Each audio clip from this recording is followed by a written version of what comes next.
Nah, itu yang pertama ini yang selalu saya identifikasi sebagai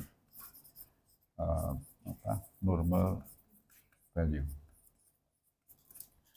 Kalau apa itu namanya, saya itu usaha saya itu peternakan kambing misalnya, atau peternakan sapi ya, peternakan sapi perah. Yang penting sapi saya sehat, terus kemudian apa namanya, produksi susunya tinggi. Itu namanya nilainya normal itu. Itu biasa saja. Ini sebagian besar orang mencapai titik itu. Gitu.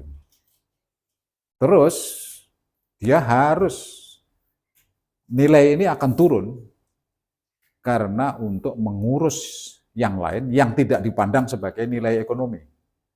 Contohnya apa? Limbahnya, kotorannya, segala macam dianggap sebagai apa namanya, tidak memilih ekonomi sehingga dianggap sebagai masalah.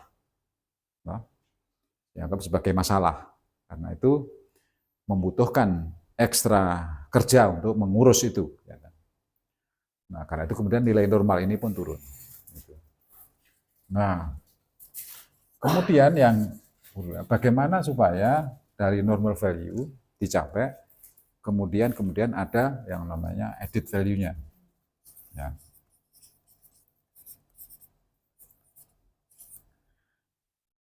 Yang pertama harus ditanamkan adalah bagaimana tidak ada satu sisa pun dari usaha itu yang tidak bernilai. Pertama yang dasar pemikirannya harus itu. Kencing sapinya, kemudian kotoran apa namanya, sapinya, berpikir otak, nah ini sudah mulai harus ada inovasi. Gitu. Nah, di sini nol apa namanya, zero waste. Ya. Jadi harus nol apa namanya ininya. Dan seluruh waste, bahkan kata-kata waste ini harus dibeginikan. Karena sesungguhnya ini tahapan saja. Dari beternak sapi, kemudian sapinya sehat, kemudian menghasilkan susu, itu tahapan satu. Tahapan keduanya, dari itu kemudian menghasilkan bahan baku, jadi sudah tidak lagi menggunakan kata-kata limbah. Toh? Gitu. Saya nyari itu belum ketemu sampai sekarang, ayat Quran dan hadisnya itu limbah itu belum ketemu sekarang. Yang saya temukan selalu bahwa semua diciptakan tidak sia-sia. Itu yang paling dominan. Nah, ini sampai zero waste ya. Ini bahkan kata-kata ini harus hilang. Karena itu kemudian memunculkan yang namanya produk baru. Ya. Ada produk baru. Ini bisa pupuk, ya, bisa pelet, macam-macam di sini. Nah dari sini kemudian bernilai ekonomi itu kemudian untuk ke pertaniannya. Melebihi dari yang dibutuhkan, barulah kemudian masuk ke pasar. Nah, di pertanian maka kemudian akan memicu ada yang namanya peningkatan produksi karena lahannya semakin subur. Nah, dari sini kemudian kembali lagi ke sapinya tadi. Untuk pakan sapinya, dari sini kemudian yang tadinya tidak menanam pisang, tanam pisang, tanam rumput, tanam macam-macam karena tanah setelah diperlakukan seperti itu maka kemudian tanahnya menjadi sehat dan karena itu semua tanaman kemudian bisa berkembang baik di sini. Ya. Nah, setelah begini kemudian sebelum dijadikan pupuk diambil gasnya, toh. Ini mana tadi kotorannya? Ini tadi. Nah, di sini ambil dulu gasnya. Gasnya economic value. Environmental value, gitu. Karena ini bisa seluruh proses yang ada di dalam itu bisa menggunakan gas ini. Untuk pendingin, ya cool storage susunya, penggeraknya bisa dengan generator. Generator digerakkan oleh gasnya. Sudah nggak perlu bayar listrik lagi. Oh, gitu. Terus kemudian untuk masak-memasak, sudah pakai itu. Pakai gasnya itu. Karena gas ini sifatnya panas, kalau satu-satunya cara tidak bisa terurai dia, kalau dia lepas, cara hanya dengan dibakar. Itu berarti untuk memasak dan sebagainya itu. Nah, ini sudah yang namanya added value-nya di sini. Ada gas, ada pupuk, ini bisa meringankan beban listrik, kemudian dia bersih dari sisi lingkungan, maka kemudian disebut namanya environmental value ya di sana. Karena ini completely berbeda dengan peternak-peternak yang lain yang saya urus itu. Jadi sapinya lebih bagus, kandungan bakteri yang ada di dalam susunya jauh lebih rendah dibanding dengan peternak-peternak yang lain. Maka saya berpikir yang ketiga, ini yang disebut namanya extra value. Di sinilah kemudian mulai saya bikin videonya, saya bikin Instagramnya, saya bikin Facebooknya, gitu. Saya undang kepala-kepala sekolah mulai dari PAUD, TK sampai rektor, saya ajak di tempat ini ya karena ini berbeda. Jadilah tempat ini kemudian tempat untuk meneliti mahasiswa, tempat apa namanya anak-anak sekolah, toh, diajari di sana bikin produk-produk turunan, bikin yogurt, bikin macam-macam di situ. Jadi wisata edukasi. Semakin meluas, maka kemudian mendatangkan yang namanya ekonomi baru. Yang orang biasanya sebut yang namanya wisata itu. Nah, banyak sekali yang keblinger ini di pikirannya. Nggak ada ini nggak diurus dulu, tiba-tiba kemudian ada papan nama desa wisata. Gitu. Jadi memang betul secara teori bahwa wilayah yang terbatas sumber dayanya, dia akan bisa berkembang kalau didatangi oleh begitu banyak orang. Karena begitu banyak orang pasti dia butuh sesuatu. Butuh minum, butuh makan, ya. Sekarang butuh selfie, butuh segala macam itu. Nah, karena itulah kemudian itu bagian dari ini. Tetapi untuk supaya orang datang itu kan harus ada ini. Nah, ini yang tidak diurus dulu. Kemudian tiba-tiba ini. Nah, inilah yang menurut saya yang bisa atau senjata untuk berperang melawan yang namanya hegemoni pasar tadi itu. Tapi ada bayangkan kalau tidak berpikir seperti ini. Baru untuk ngurus normal value-nya ada sudah biaya tinggi itu. Karena di sini sapinya tidak diberi minum pon-pon setiap 3 hari sekali yang namanya. Gitu. Maka kemudian nggak sehat sapinya. Rentan. Gitu. Nah, karena itu maka harus beli obat. Harus panggil dokter hewan untuk suntik segala macam. Semua biaya tinggi di sini. Pasar lagi dia, itu yang namanya hegemoni pasar itu. Nah, kira-kira seperti itu anunya itu. Kalau ada alternatif lain. Ya. Wisata syariah. Belum lagi coba. Barulah. Iya. Nah, barulah di sini itu mau yang sekarang ini kibarkan. Nah, di sini ekstra wisata syariah. Sudah tidak ada barang najis.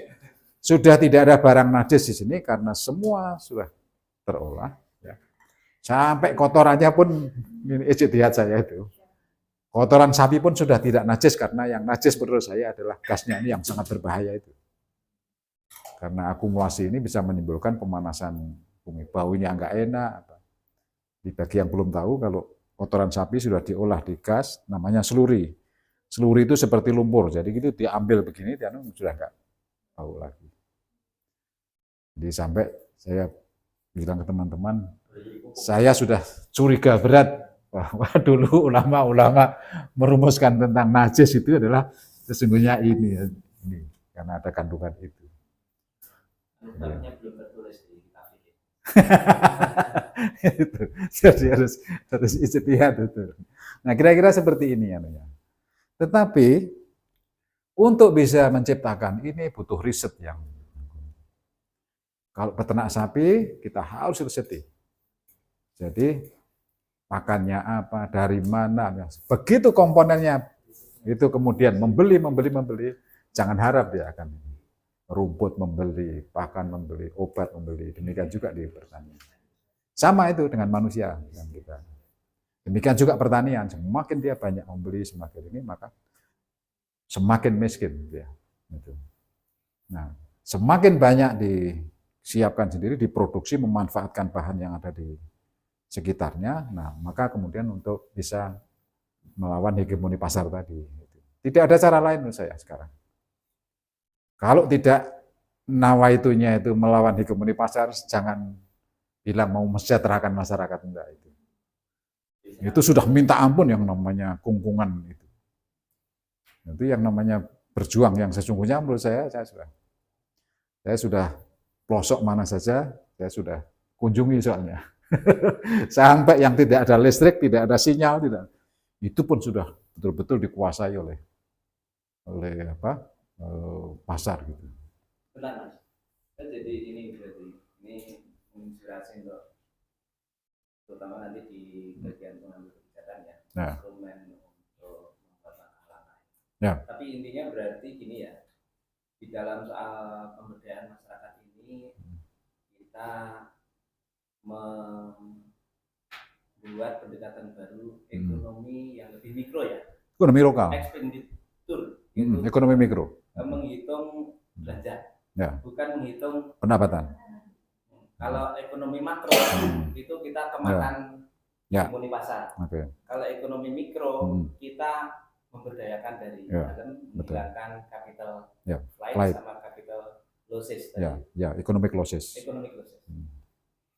Jadi gini, tadi kan economic losses. Sapinya 20. Setiap hari 20 liter per ekor. Tetapi semua pakannya membeli. Misalnya gitu. Itu economic losses itu. Padahal dia punya lahan. Atau di sekitarnya dia nggak punya lahan, di sekitarnya lahan tidak dikelola misalnya. Nah, ini namanya economic losses itu. Nah, inilah yang kemudian dalam bahasa ekonomi kan disebut, nah ini sangat tidak efisien ini ya. Nah, inilah dalam bahasa kritiknya nanti adalah di Indonesia ini, sebenarnya tidak hanya di Indonesia, di dunia sebenarnya. Yang terjadi adalah orang miskin mensubsidi orang kaya. Orang lemah mensubsidi orang kuat. Itu yang terjadi seperti itu. Semakin tinggi belanjanya, itu semakin seperti itu. Jadi kita bisa mengartikulasikan ya untuk bahasa dakwah.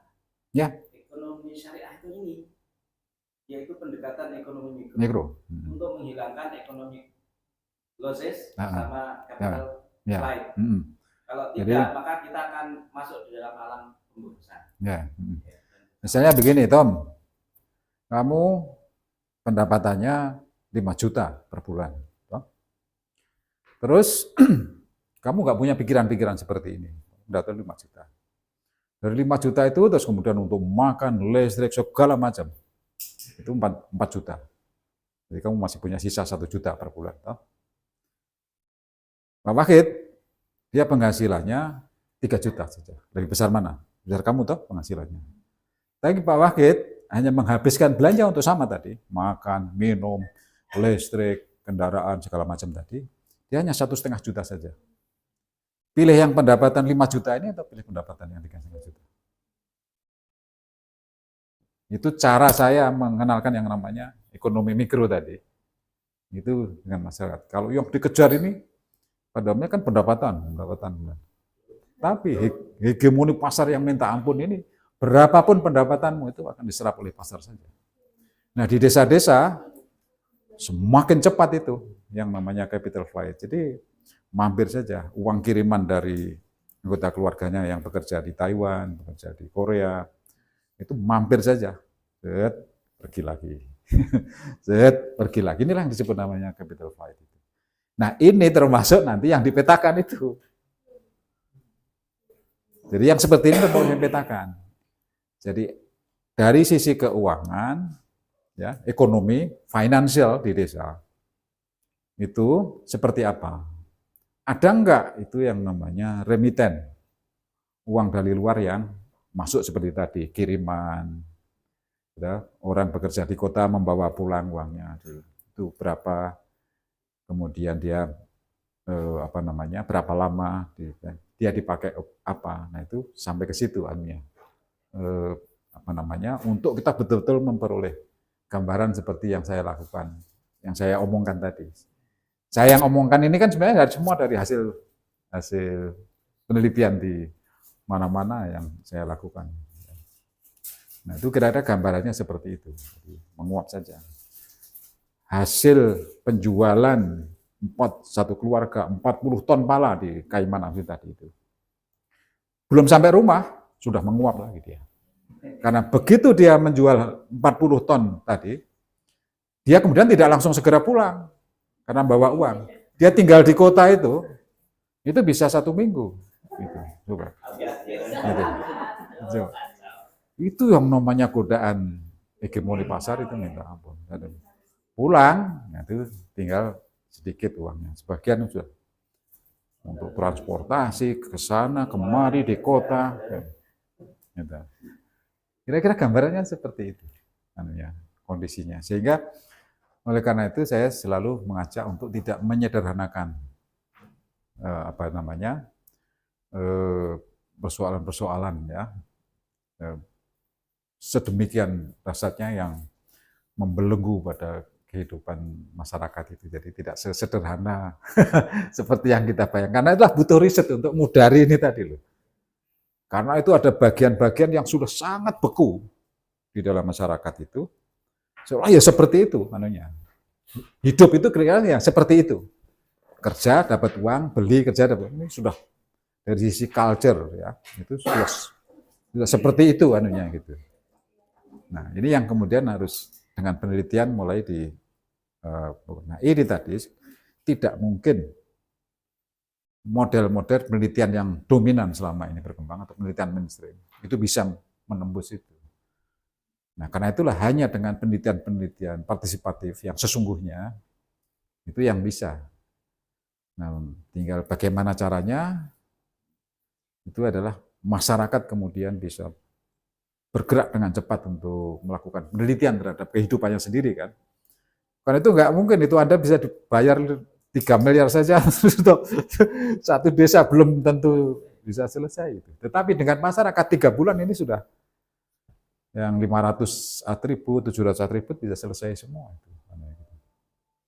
Dan tingkat errornya sangat, marginalnya sangat kecil sekali gitu.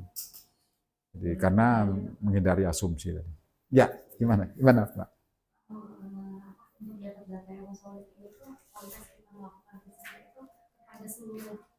Seluruh masyarakat.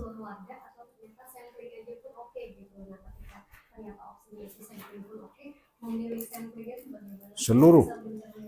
Oh, seluruh masyarakat. Seperti tadi disebutkan tadi kan ada data KK ya. Seluruh masyarakat kita harus punya datanya. Ya. Seluruh. Tidak, jangan seperti BPS. Jangan seperti BPS. Nah, itu landasannya begini. Tak seorang pun kehidupannya boleh diwakili orang lain. Oleh karena itu penelitiannya ada penelitian anti sampel. Tidak boleh. Atas dasar apa saya kemudian mengasumsikan kehidupan Anda itu seperti ini? Apalagi jika asumsi yang saya bikin tentang kehidupan Anda, saya jadikan pijakan untuk membuat kebijakan. Kebijakan program, kebijakan segala macam, dan itu kembali kepada Anda, berpengaruh pada kehidupan Anda. Tidak boleh. Kan dasarnya setiap orang, dia adalah subjek, ya, kan ditakdirkan seperti itu, dan dia bisa mengambil kebijakan sendiri, bisa memutuskan sendiri, dan seterusnya. Nah, hanya karena proses budaya, proses interaksi yang kemudian membekukan yang saya bilang tadi, kemudian sampai tidak paham dan tidak tahu bahwa kita hidup ada di dalam satu belenggu yang seperti itu, barulah kemudian kita coba untuk mengajak memahami mengenai kehidupan ini. Sehingga peneliti sebenarnya adalah mengajak untuk memahami itu. Keputusan akhir setelah memahami biasanya lalu muncul yang namanya self consciousness ya. kesadaran diri itu. Gitu. Kesadaran diri itu mulai muncul, kemudian mulai didialogkan. Ternyata kehidupan kita seperti ini ya, ternyata begini ya, ternyata begini. Barulah kemudian menjadi yang namanya critical consciousness, muncul yang namanya kesadaran kritis. Karena ini melalui proses dialog, maka kesadaran kritis itu muncul secara kolektif. Itu yang disebut namanya critical collective consciousness. Barulah kemudian bergerak. Anda keluarkan 100 ayat dari Al-Quran tentang kemiskinan, belum tentu bisa membangkitkan yang namanya critical consciousness. Mungkin hanya mengagumi Anda saja. Kan itu yang dominan sekarang di dalam dakwah kita, mengagumi dai-nya, tapi tidak kemudian menimbulkan kemarahan individu. Bodoh sekali saya punya ini sudah ini kenapa saya harus membeli? Saya sudah diberi ini, kenapa? Nggak bisa ini. Kalau begini terus berarti kita akan miskin terus ini. Secara ekonomi, ini kalau bidangnya ekonomi. Nah, tapi untuk ini saya nggak bisa sendiri nih, harus ajak teman-teman. Maka timbullah kemudian upaya-upaya kolektif tadi. Dan itu kalau dengan sentuhan ini, penelitiannya, kemudian dengan menggunakan teknologi digital, cepat sekali. Makanya tadi pagi saya berangkat menuju ke Wangsakerta tadi pagi, saya sudah sampaikan bahwa dengan menggunakan ini, dan selama ini kan para peneliti umumnya menghabiskan waktu hanya untuk komunikasi sosial yang susah, datang ke desa, terus kemudian mau ketemu siapa, terus mau apa yang mau diomongkan, segala macam. Nah, dengan ini itu bisa lebih cepat. Coba saya 10 hari datang di 7 desa. Terus kemudian ngobrol tentang yang kembali ke yang kelapa tadi. Di kelapa tadi, terus kemudian menghitung berapa jumlah belanja minyak gorengnya. Ketemu sekian miliar untuk itu. Saya hanya bertanya saja. Itu mau diteruskan kehidupan seperti itu atau mulai berpikir, oke? Kalau itu mau diteruskan seperti itu ya silakan. Kalau itu mau dirubah, nah saya bersedia untuk diajak diskusi untuk mencari jalan keluarnya seperti apa. Nah, sudah dari situ kemudian muncullah yang namanya bagaimana membuat kopra putih dari kelapa yang dianggap tidak tadi, yang hanya Rp500 kalau dibeli orang itu pun enggak. Di daerah-daerah yang susah dijangkau itu sudah enggak ada yang ambil lagi. Nah, begitu kemudian ini masuk ke agenda teknis, tapi agenda sosialnya kan sudah selesai. Yang namanya collective consciousness-nya itu bahwa kita ada di bawah tekanan yang luar biasa karena setiap bulan, setiap hari harus belanja minyak goreng sekian, minyak dalam satu desa itu sekian. Ini sudah berjalan sekian lama. Artinya keinginan untuk berubah itu bukan dari saya tidak menawarkan perubahan apa-apa. Nah, setelah kemudian itu menjadi tekad bulat mereka, ketemu lagi, terus kemudian mencari, oke, yang mengusahakan kelapa selama ini yang ada di sini itu seperti apa? Itu yang mengusahakan. Muncullah kemudian ketemu satu orang, ada ya Pak yang itu yang bikin kopra hitam yang diasap. Nah, tapi juga itu kadang-kadang saja bikin. Mengapa? Ya gimana, kita susah bikin kopra hitam, nggak sampai 1 ton saja itu kita harus meluangkan waktu 12 hari satu keluarga. Mengumpulkan kelapanya, bikin para-paranya, mecahi kelapanya, nyungkilin, terus sampai mengasapi itu. Ya, sampai itu satu keluarga itu nggak ada yang bekerja yang lain, itu 12 hari untuk itu. Nah, oke. Terus kalau begitu punya ide apa yang mau kita kembangkan supaya kopra ini bisa saya mendengar ada kopra putih. Kopra putih katanya harganya mahal. Oke, kita belajar kopra putih. Dari situ kemudian belajar teknis mulai itu. Nah, sudah. Ini yang namanya kopra putih membikinnya begini, solar dryer dome itu ini ya. Kalau mau sebagian dikonsumsi sendiri untuk produksi minyak goreng, kalau mau diekspor ke Jerman, ke Eropa atau ke Jerman atau ke Belanda, maka syaratnya harus begini. Tidak boleh menggunakan kayu bakar, tidak boleh memotong kayu untuk itu, karena untuk penyelamatan hutan. Dan kenalkan yang namanya solar dryer dome, itu rumah pengering serbaguna itu. Bikin, itu September 2023.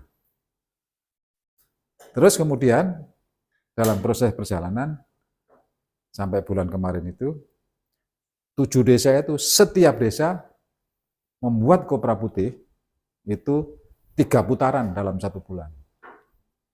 Setiap 1 putaran itu memasukkan ke rumah pengering itu kelapa 4.000 butir kelapa.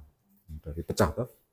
Yang tadinya cungkili diasapi, nah sekarang dengan solar dryer dome itu tinggal pecah saja jadi 2, tumpangkan ke para-para, itu dengan panas matahari, pengeringan dengan menggunakan panas matahari yang aman. Nah itu 3 hari saja sudah kering, sudah mengelupas sendiri kelapanya itu, tidak nyungkilin. Jadi tidak perlu nyungkil ya? Enggak, nyungkilnya hanya sedikit saja karena di pinggiran-pinggiran sudah terlepas, tinggal ambil, udah enggak lagi kan. Itu. Nah, sehingga saya hitung kemarin, sejak saya latih secara teknis bulan September sampai kemarin saya datang lagi itu sudah 24 ton produksi mereka. Tiba masalah baru, karena mereka menganggap sampah yang namanya tempurung kelapa dan sabut kelapanya numpuk di mana-mana toh. Karena setiap 4.000 butir kelapa, saya tanya harus dihitung berapa. Ketemulah kemudian itu 400, hampir setengah ton anunya. Jadi sampai begini dong, ngitung semuanya dihitung gitu loh. Itu yang tidak biasa di masyarakat, bahkan di kita sendiri gitu. Itu. Kalau 4.000 butir kelapa, itu kalau sudah terus kemudian tempurungnya itu berapa? Menghasilkan 1 ton kopra putih, menghasilkan tempurung 400 kilo. Nah, tempurung ini dianggap sampah, mengganggu gitu. Selama ini tumpuk dibakar begitu. Padahal emas itu di sana itu. Yang ini sampai membuang ini itu. Yang kemarin yang Lebaran seminggu lagi saya ke sana khusus untuk bagaimana tempurung jadi itu kemudian jadi emas itu. Sudah mulai sekarang bergerak semua di 7 desa sudah. Saya tinggal mulai membuat yang reaktor pirolisisnya untuk destilasi, untuk memproduksi arangnya dibikin briket, ya. Sampai praktek sampai menghitung kemarin. Sehingga 4 miliar tadi untuk beli minyak tanah tadi, itu hitungan bulan saja itu sudah selamat tinggal dengan minyak tanah. Nah ini tidak dikenal di dalam pemerintahan, tidak dikenal di dalam ekonomi makro, yang seperti ini. Jadi di ekonomi makro itu didorong supaya orang ingin belanja ini, yang disebut namanya demand base. Ya. Jadi yang didorong itu adalah keinginan untuk membelinya, belanjanya. Karena begitu orang merasa butuh ini, baru kemudian asumsinya timbul motivasi untuk bekerja sungguh-sungguh. Gitu loh. Untuk bekerja atau mencari pekerjaan sungguh-sungguh. Gitu. Jadi semua kekuatan ekonomi besar itu karena seperti ini. Makanya gampangannya itu kan seperti sekarang hubungan sudah kayak dengan Cina itu. Oke, kamu sumber daya kamu luar biasa, tapi kamu diam saja, saya urus. Jangan khawatir, nanti kamu akan bisa bekerja itu. Tapi ketika kamu bekerja, akan saya gaji tinggi sesuai dengan profesi kamu. Tetapi nanti hasil upah yang kamu terima dari kami, kamu pakai untuk belanja dari produk yang kami bikin juga. Seperti itu. Coba. Jadi